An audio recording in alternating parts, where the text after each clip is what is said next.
Hi everybody, this is Alchemist2, and I'm back again with another movie review.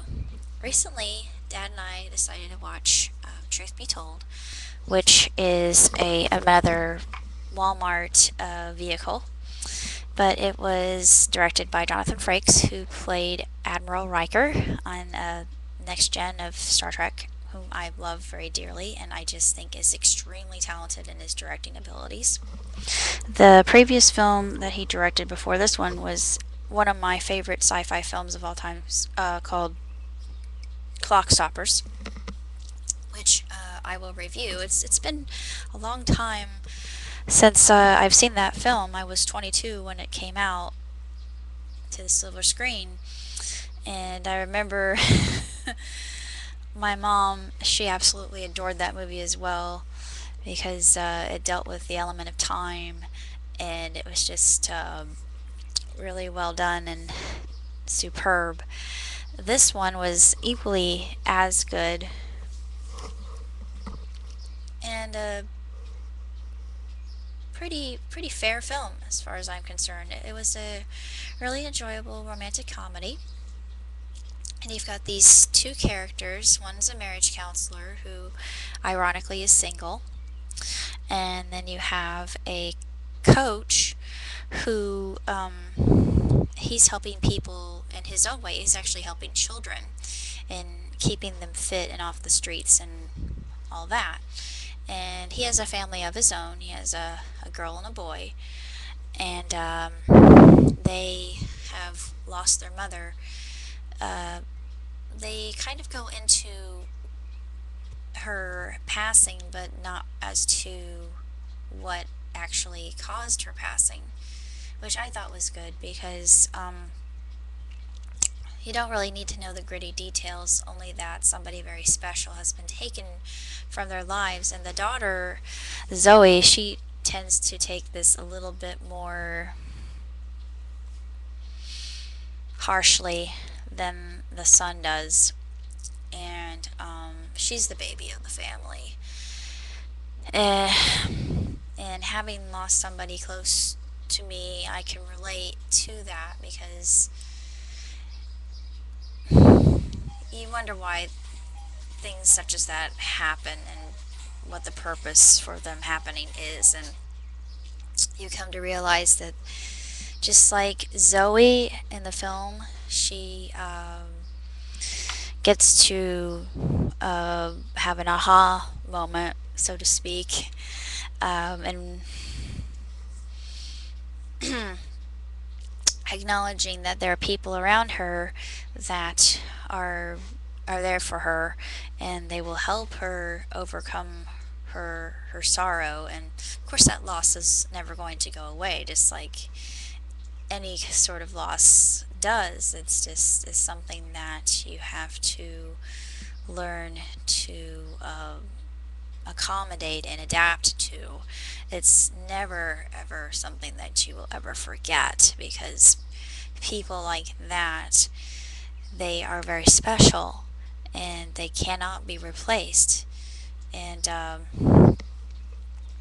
basically the whole idea of the film is it's like the proposal, and just go with it because the two main characters, they go to a benefit not knowing that there's a philanthropic benefactor there, and he sees both of the two main characters together, and he assumes that they are married because they get a picture taken together, and they take that lie and run with it and own it completely. And it's the whole proverb, oh, what a tangled web we weave when first we practice to deceive. And it's really a cute little film and well done. Uh, Not entirely the best film I've seen, but as for indie film, I would say that it's, pretty well done, and I actually really enjoyed it, particularly the cinematography of, I don't think it was Montana. Maybe, no, wait, no, it was Colorado, I believe. Either Montana or Colorado. I can't really remember which, but I'm leaning toward Colorado, but it's absolutely breathtaking. It's just that the scenery is just stunning. lovely, lovely country. Um, it's a very educational film, and it's got a lot of good morals and values in it, like you would think any well-written family film would. And my favorite part is at the end with Jonathan himself making just a smidge of a cameo with his radio program. Um, he still looks good for his age. Imagine that. I guess sci-fi keeps you young.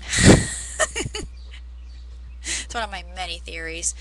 Um, he's he's really done a good job with this film, I think, and just putting this cast and crew together. And the man who plays Mark's role, he was in Jag, and the lady, I don't know, she didn't look familiar to me, but she was also very beautiful, and her character just reflected the fact that she felt remiss for letting herself get caught up in deceit, and well, she's able to make amends for that, and it's just really a terrific film, and I would give it 3.5 stars and two thumbs way up. It may not be what you envision for a blockbuster film or whatnot. It just doesn't matter. It's just a good, entertaining film with a great moral, lots of really excellent morals, I think, and everybody involved, they have tremendous chemistry together, and basically that's about all I've got to say, other than I'm going to do a quick update. Um, I am writing Love Potion number 9 as I speak, which is a romantic comedy of my own well, not really of my own devising. The idea was given to me by a friend of mine in Brooklyn who was envisioning me in the role of the um, mad scientist making the potion to enhance her already physically beautiful form, and just giving her a little bit more oomph. You can pretty much imagine what I mean by oomph. Need I say more? But this is to capture the attention of a fellow doctor she works with. They're trying to find cures for different diseases that have no cures currently. And I've been watching K9 to keep myself occupied whilst I wait for the new season of Doctor Who. I created my own version of, well, a female version of K9 named Dana. Her acronym means Data Analysis Android. She's she comes from a parallel universe, and her master, actually I should say mistress, the fourth Doctor in feminine form, basically, and her creator or manufacturer was Dr. Alonso Ramirez, and she doesn't really remember any. Well, she does remember Alonso. She sort of remembers her mistress, but not entirely, because she was basically trying to save her life from being exterminated by the Daleks.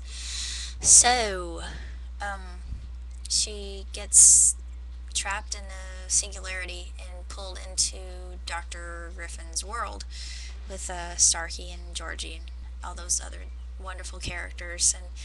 And I plan on writing the entire story and narrating it, trying to do my best interpretation of what I would think a robot would sound like, but she's got more humanity. She's been programmed with emotions, and for an android, it's kind of ironic and difficult to kind of comprehend.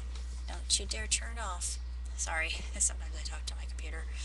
Let's see, other than that, I'm not really doing anything else. That's all I have to report for now, so I'm going to be reviewing more movies and books and whatever I can get my grubby little mitts on. So I shall see you in the next dimension.